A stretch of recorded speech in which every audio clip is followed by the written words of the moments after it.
తప్పు తెలివి. ఇదంతా అవిద్య. అవిద్య అనే పదం అది బ్రహ్మ పదార్థం కాదు. అవిద్య అంటే తప్పు తెలివి, విపరీత జ్ఞానము అని అర్థం. ఇంకా చెప్పాలంటే అగ్రహణము అని అర్థం. అదే కదా చెప్పాడు, తెలియనితనము అని అర్థం. ఇంకోటి చెప్పాడు సంశయము అని చెప్పాడు. అవిద్య యొక్క స్వరూపం ఇది. అవిద్య యొక్క స్వరూపం ఇది. గురువుగారు అవిద్య ఎప్పుడు వచ్చిందండి అంటే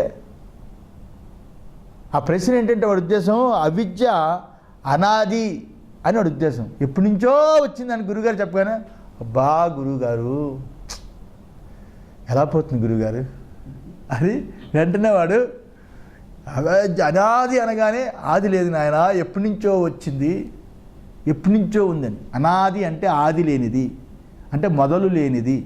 మొదలు లేనిది అంటే కారణం లేనిది, ఏ కారణం లేకుండా కలిగింది. అంటే ఏ కారణం లేకుండా అవిద్య కలుగుతుందా?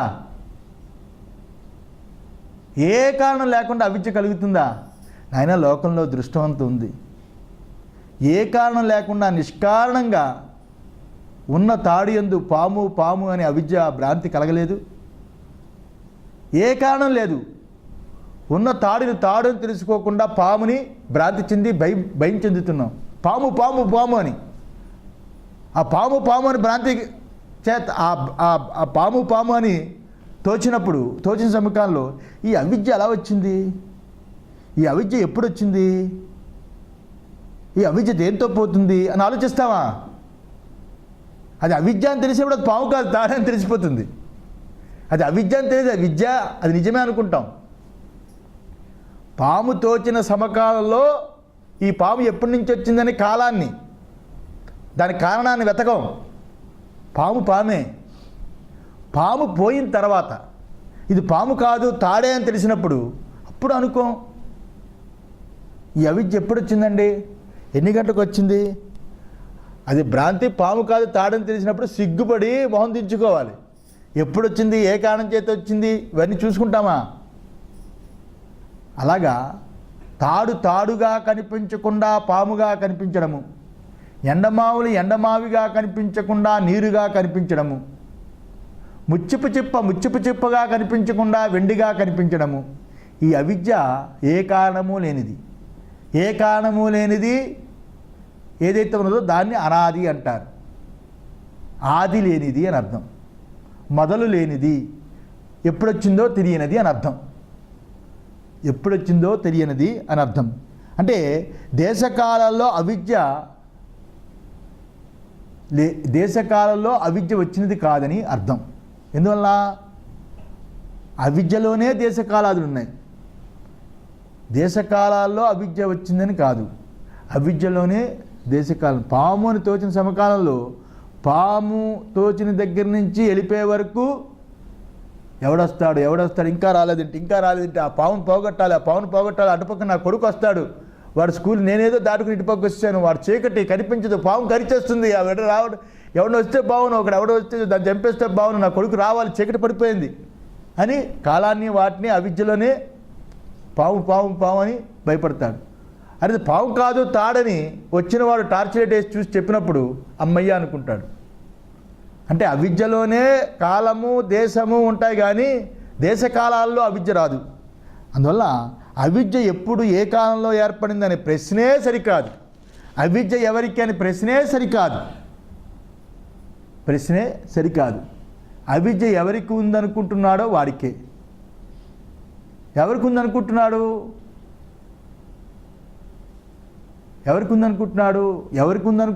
వాడికే. అంటే ఎవడైతే అవిద్యని తెలుసుకుంటున్నాడో వాడికి అవిద్య లేదు. ఎవరికైతే ఉందనుకుంటున్నాడో వాడికి ఉందనుకుంటున్నాడు. కాబట్టి మా దగ్గరికి వస్తే నీకు ఎలా లేదో చెప్తాం. అందులో అవిద్య ఉందనుకుంటున్నావు నాయన, నీకు అవిద్య లేదని చెప్తాం.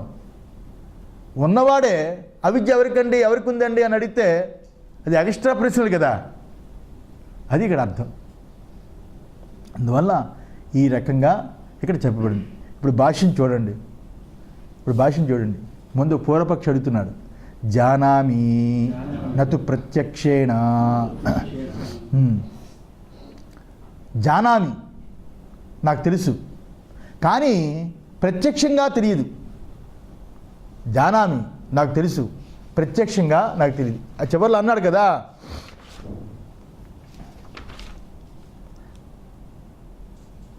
అవిద్య నాకే కదా ఉంది అని పూర్వపక్షి అన్నాడు. సిద్ధాంతం ఏమన్నాడు అంటే, అలా అయితే అవిద్య ఉన్న నిన్ను తెలుసుకున్నట్లయింది అని.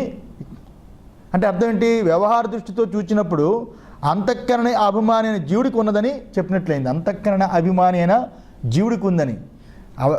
అవిద్య ఉన్న నిన్ను కూడా తెలుసుకున్నట్లయింది కదా. రెండింటినీ తెలుసుకుంటున్నావు కదా.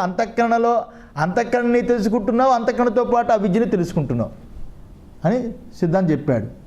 అక్కడ పూర్వపక్షి అంటున్నాడు, తెలుసు, జానామి, తెలుసుకున్నాను కానీ ప్రత్యక్షంగా తెలుసుకోలేదు. అవిద్యతో కూడుకున్న ఆ జీవుణ్ణి ప్రత్యక్షంగా తెలుసుకోలేదు. అవిద్య ఉందని నాకు తెలుసు కానీ ప్రత్యక్షంగా తెలియటం లేదు అని అంటున్నాడు. సిద్ధాంతి చాలా చక్కగా సమాధానం చెప్తున్నాడు. అర్థమైంది ప్రశ్న? ప్రత్యక్షంగా తెలియబట్టం లేదు, అనుభవంలో మాత్రం ఉంది. అవిద్య నాకుంది. ఏమిటి అనుభవము? అహం సుఖీ, అహం దుఃఖీ, అహం జన్మ మరణ స్వరూప అని, జన్మ మరణాలతో కూడుకున్నవాడిని, జన్మ మరణాలే నా స్వరూపము, నేను సుఖిని, నేను దుఃఖిని, ఈ అనుభవం ఉంది కానీ ప్రత్యక్షంగా కనిపించటం లేదు. అంటే సిద్ధాంతం అంటున్నాడు, నాయనా, అనుమానేన చేత్ జానాసి కథం సంబంధగ్రహణం. అనుమానేన చేత్, అనుమానం అంటే ఇక్కడ సిద్ధాంతి చెప్తున్నాడు, నేను అవిద్యా కార్యంతో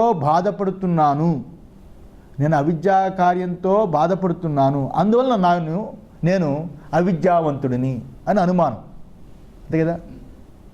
నేను అవిద్యా కార్యం ఏమిటి? అవిద్యా కార్యం అంటే సుఖదుఖాదులు, చావు పుట్టుకులు, ఆకలి దప్పికలు, ఇవన్నీ కూడా అవిద్యా కార్యం.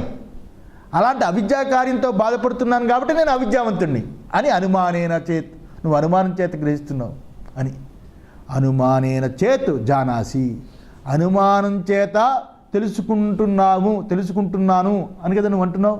అలా అంటే ప్రత్యక్షంగా కాదంటున్నావు కదా. ఇక్కడ ప్రత్యక్షంగా కాదంటున్నావు, ఏమని? అనుమానం చేత తెలుసుకుంటున్నావు, అంతే కదా. ప్రత్యక్షంగా కాదంటున్నావు. ప్రత్యక్షంగా కాదంటే దాని వికృతి ఏంటి? దాని ఆపోజిట్ ఏంటి? అనుమానం చేత తెలుసుకుంటున్నావు, అంతే కదా చెప్పింది. కథం సంబంధ గ్రహణం, మరి అనుమానం చేత గ్రహిస్తున్నావు. మరి ఏ సంబంధంతో గ్రహిస్తున్నావు? అర్థమైందా? ప్రత్యక్షంగా కాదంటున్నావు. ప్రత్యక్షంగా నాకు అవిద్యతో కూడుకున్న అవిద్యావంతుడైన జీవుడు రెండు నాకు ప్రత్యక్షంగా కనిపించట్లేదండి, అనుభవంగా తెలియబడుతుంది. అంటే అనుభవంగా తెలియబడుతుంది అంటే అనుమానం చేతే కదా. ప్రత్యక్షంగా కాదంటే నేను అవిద్యా కార్యంతో బాధపడుతున్నాను కాబట్టి సుఖిని, దుఃఖిని, చావు పుట్టుకలతో కూడుకున్న వాడిని, జీవుణ్ణి, అధమని, దుఃఖిని అని అవిద్యా కార్యంతో బాధపడుతున్నాను కాబట్టి నేను అవిద్యావంతుణ్ణి అని అనుమానంతో చెప్తున్నావు, ప్రత్యక్షం కాదు. మరి ఏ సంబంధంతో చెప్తున్నావు అది? అదేందా? ఇక్కడ ఏ సంబంధంతో దాన్ని గ్రహిస్తున్నావు అని చెప్తున్నావు కదా. ఏ సంబంధంతో దాన్ని అక్కడ గ్రహిస్తున్నావు అని. నహి తవ జ్ఞాతు జ్ఞేయభూతయా అవిద్యయా తత్కాలే సంబంధో గ్రహీతం శక్యతే. తెలుసుకునే నీకు అంటే జ్ఞాత అయిన నీకు అంటే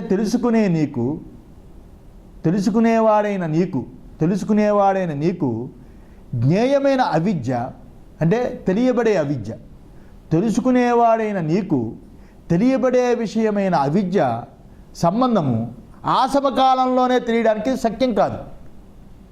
ఓకే, ఆ సమకాలంలోనే తెలియడానికి శక్యం కాదు. ఇక్కడ పూర్తి అర్థం ఏంటంటే ప్రత్యక్షంగా అవిద్యావంతుడైన ఆత్మను చూడకపోయినా, అవిద్యావంతుడైన ఆత్మ అంటే ఇక్కడ జీవుడిని చూడకపోయినా అవిద్యా దుఃఖిత్వాదులు కలవాడు ఎవడో అతడే జీవుడని అనుమాన ప్రమాణం చేత కల్పించవచ్చని పూర్వపక్షి ప్రశ్న ఆశయం. అయితే ఇక రెండో మాట, అయితే ఆత్మ జ్ఞాత కాబట్టి అంటే జ్ఞాత అంటే తెలుసుకునేవాడు కాబట్టి అనుమానానికి విషయం కాదు. జ్ఞాత తెలుసుకునేవాడు కాబట్టి అనుమానానికి విషయం కాడు. అనుమానానికి ఏది విషయం అవుతుంది? అనుమానానికి ఏంటి విషయం అవుతుంది? ఉన్న వస్తువు ఉన్నది విషయం అవ్వదు. ఉన్న వస్తువుని వేరొకటి విషయం అవుతుంది. ఎత్ర ఎత్ర దోమః తత్ర తత్ర వన్నిః. ఎక్కడెక్కడైతే ధూమం కనిపిస్తుందో ఆ ధూమము కనిపించడం చేత ఇక్కడ అగ్ని ఉండవచ్చు అని అక్కడ అగ్నిని అనుమానిస్తాం. అగ్ని కనిపించదు, అగ్ని కనిపించదు, ధూమం కనిపిస్తుంది, పొగ కనిపిస్తుంది, పొగ చేత అగ్ని కనిపిస్తుంది. ఆ రకంగానే ఆత్మ జ్ఞాత కాబట్టి అనుమానానికి విషయం కాడు. అనుమానానికి ఏంటి విషయమైంది? సుఖము, దుఃఖము, చావు, పుట్టుక అనే ఏవైతే ఉన్నాయో అవిద్యా కార్యము అక్కడ విషయమైంది. ఏది విషయమో అది జ్ఞాత కాడు. ఏది విషయమో అది జ్ఞాత కాడు. అది ఇక్కడ సిద్ధాంత అభిప్రాయం. అర్థమైందా? అనుమానం చేత ఏదైతే విషయంగా నీకు కనిపిస్తుందో ఆ కనిపించేది ఏదైతే ఉందో ఆ కనిపించేది, అది తెలియబడేది, ఆ చూడబడేది చూచేవాడికి లేదు, తెలుసుకునేవాడికి లేదు, జ్ఞాతకి లేదు. అర్థమైందా? ఇంకా చెప్పాలా? అర్థమైందా? అనుమానం చేత ఏదైతే తెలుసుకుంటున్నామో ఆ అనుమానం చేత తెలియబడే విషయము జ్ఞాత కాదు కదా. ఎవడైతే అనుమానిస్తున్నాడో ఆ అనుమానింపబడే వస్తువు విషయమే కదా. ఆ విషయము అనుమానించేవాడి యొక్క స్వరూపం ఏదైతే ఉన్నదో ఆ జ్ఞాత స్వరూపము, ఆ తెలివి స్వరూపము అది విషయం, అది విషయం కాదు కదా అని. అర్థమైందా? అందువలన అవిద్యయా విషయత్వేన ఆపు